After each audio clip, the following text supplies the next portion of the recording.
Hi there, I am Heather. I'm an anxiety coach and an imposter syndrome educator. And in this video, I want to help you understand what an empath is so you can know if you are one or not. And then if you are empathic, I want to help you understand how your empathic abilities really affect your anxiety.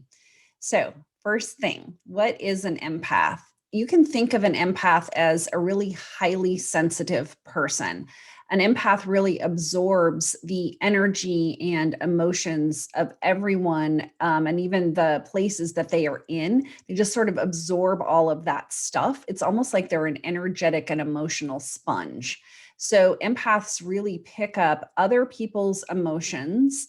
This can be a difficult emotion or even a positive one, and they just sort of take it on as if like it's their own. They feel it as if it is their own. Sometimes it's really hard for the empath to distinguish that the way they're feeling didn't come from themselves, but that instead they picked it up from somebody else. So they just kind of, like, you can think of it as like a bag that they're carrying around of emotional stuff, but it's not their own. Empaths often feel everything to the extreme. So if they're out somewhere and it's a really heightened kind of environment, right? Like there's really a lot of noise where they are, or let's say they're around somebody who has like a really big personality. In these hectic environments, they really pick that up. They're extremely sensitive to the environments and the places that they're in and the people that they are around. So if this perhaps sounds like you and you're thinking, yeah, I do think that I am an empath, you may be wondering how being empathic affects your anxiety. So, what I have discovered from people that I have worked with, again, oftentimes they don't realize that they are an empath. Once they realize that, they're starting to become aware that when you are overstimulated, right, that overstimulation that happens so frequently with empaths in their heightened state because they're overstimulated, that means their nervous system is overstimulated. And when you have an overstimulated nervous system, what can result is anxiety. Also, that emotional sponge thing. If you're an empath and you're an emotional sponge, that means you're absorbing the stress and the negativity, the anxiety from others. So it's like, again, you're picking up somebody else's anxiety. It may not even be your own, but then you start to feel anxious because that other person felt anxious.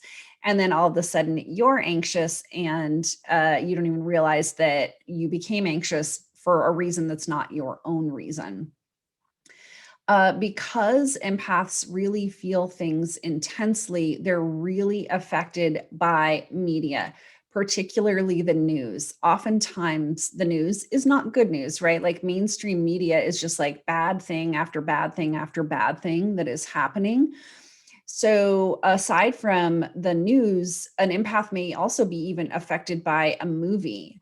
So, like a really scary movie, horror movies in particular, those can really overwhelm an empath. So, it's the psychological well being is really affected. And so, again, that leads to anxiety. When an empath is around too many people and has absorbed so much of what other people felt, those feelings often don't fade away or go away once the empath leaves the person, leaves the party, leaves work. They go home and they're still affected by everything that they have absorbed. So it's like they can't even get a break because they go home and they still don't feel well. And so then they're in that anxious state because they are never feeling like they're able to just kind of calm down and have their nervous system calm down.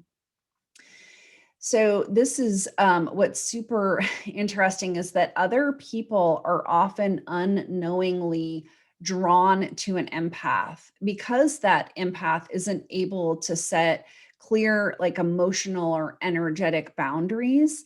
And so other people, they do this unconsciously. They'll sort of like dump their stuff off, their emotional baggage off onto the empath because it feels good for them to unload it. And so then the empath, it just sort of takes it on as if their own. And so then that other person like walks off feeling great because they're not bothered anymore, but then the empath feels terrible. So because of these social interactions that I described, empaths often isolate themselves from other people really as a way to cope, because that just feels better to not be around people and not pick up their stuff, not be in the hectic environment, not be around the big personalities. So they just sort of isolate themselves from other people. And then they wind up feeling really alone and unsupported. And so then they are feeling unsupported. And then they start to feel anxious themselves because they don't feel like they have a productive or healthy outlet because they're really isolated.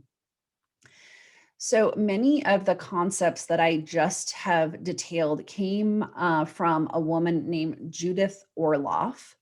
She has done extensive research around empaths. She is one herself, and it was her trying to understand her own abilities that really led her to try to help herself and research empaths and other people. And so she's become an expert. She's written books and has courses. So she does offer a free training for empaths. I'm going to put that link in the video description down below. So make sure that you check that out. And then, of course, like this video, comment if you are an empath and how you think that it affects your anxiety, and then subscribe to this channel for other great resources and ideas all around anxiety and imposter syndrome.